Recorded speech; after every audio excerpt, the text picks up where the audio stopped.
Okay, so today I'm going to talk to you about 3D shapes, also known as three-dimensional shapes.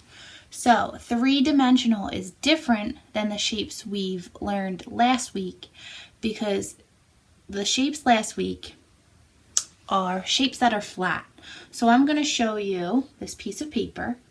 We can see that it's flat, and we would call this shape a rectangle. And we know what a rectangle looks like because we learned it last week.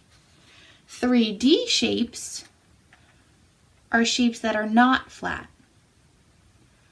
So we're going to talk about two three-dimensional shapes today, and I'm going to tell you their names. The first shape that we're going to talk about is called a sphere.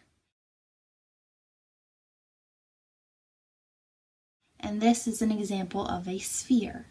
Now a sphere kind of looks like a ball.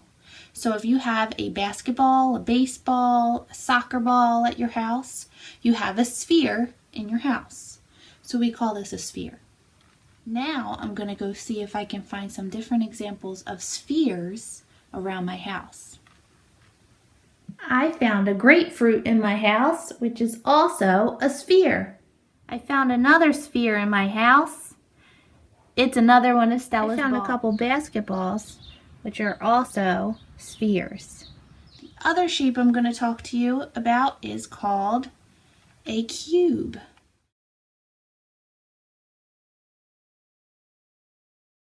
Now a cube, if you look at it just like this, kind of looks like a square, but it's not flat. You can hold it and it has squares all around. So this is an example of a cube. Now we use cubes in the classroom, and our cube has numbers on every side. And that cube is called a dice. So I'm going to see if I can find some different examples of cubes in my house. I found a cube in my room that I use to hold things. I found another cube in my room that I use to hold pencils and paper.